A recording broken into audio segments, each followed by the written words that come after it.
আপনারা জানেন গত 8 তারিখ একটা বিক্ষিপ্ত ঘটনা।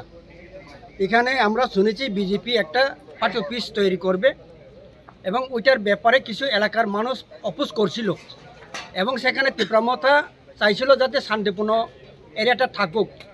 তো এটাকে তারা ভুল বুঝে মনে করছে তীব্রমতা নাকি তাদেরকে বাধা দিবে এইরকম। তো এই পরিস্থিতিতে সেই দিন সন্ধ্যা প্রায় 8টার পরে প্রায় 9টায় 2জন ছেলের উপরে নাকি অ্যাটাক হয়েছে। তাই মিডিয়ার মধ্যে আমরা দেখেছি যে যারা উন্ডেড হয়েছে তারা বলছে আমরা কাউকে চিনি না। বারবার তাকে মিডিয়া জিজ্ঞাসা করছিল তোমারকে যেগুলা লোক মানে আক্রমণ করছে সেটাকে চিনে কিনা। সে বলছে না আমি চিনি না। তারপরেও তীব্রমথার নামে 10 জনের নামে তারা এফআইআর করেছে সিধাই মোহনপুর থানাতে। এই মোহনপুর থানাতে এফআইআর যেহেতু হয়েছে ওইটাকে উইথড্র করার জন্য এবং এটা মিথ্যা ওইটার ব্যাপারে আমরা আজকে ওইখানে ডেপুটেশন দিয়েছি এবং কোনো যদি ফলস কেসে আমাদের কর্মীদের উপর অ্যারেস্ট করা হয় তাহলে আমরা বসে থাকবো না। ওইটার ব্যাপারে আমরা জোরালো আন্দোলন করব। এটাই আজকে আমরা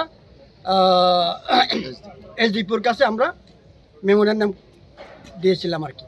আপনাদের দলের তরফে কারা কারা ছিলেন নেতৃত্বদের মধ্যে এখানে আজকে? এখানে আমরা আছি সিমনা ব্লক কমিটি, আমরা প্রেসিডেন্ট, 2জন ভাইস প্রেসিডেন্ট আছে, আমরা 2জন সাবজোনাল চেয়ারম্যান আছে এবং আমাদের TWF এবং YTF এর প্রেসিডেন্টও আছে। আমরা আছি আজকে। এটা পরিষ্কার।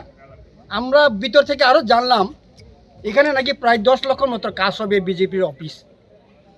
ওই 10 লক্ষকে নিয়ে এখানে কারাকারি বিনোদ দেববর্মা, মঙ্গল দেববর্মা, নিহার দেববর্মা আরও ইন্দ্রজিৎ। আমার কাছ থেকে হোক কাজটা। নিহারে কয় না আমি করব, আরেকজন কইছে হ্যাঁ আমি করব। এটাই নিয়ে তারা কারাকারি, তাদের মধ্যে এটা গন্ডগোল হয়েছে। এরপরে তারা একটা তীব্রম থেকে রাজনৈতিকভাবে একটা হেয় প্রতিপন্ন করার জন্য এরা নাম দিছে। এটা আমরা কন্ডেম করি। We never one any such type of violence এবং উই ওয়ান অলওয়েজ পিসফুল। আমরা সর্বদা চাই শান্তি এবং সম্প্রীতি যাতে এলাকাতে থাকুক। আমাদের বোবাগারে এতে বলছে একজন অপরকে সাহায্য করো, ভায়োলেন্স হবে না, শান্তি, সবাই শান্তিতে থাকবো। শান্তি হলে পরে এরিয়া উন্নতি হবে, ডেভেলপ হবে। এটাই হচ্ছে বোবাগড়ার আসল মূল মন্ত্র।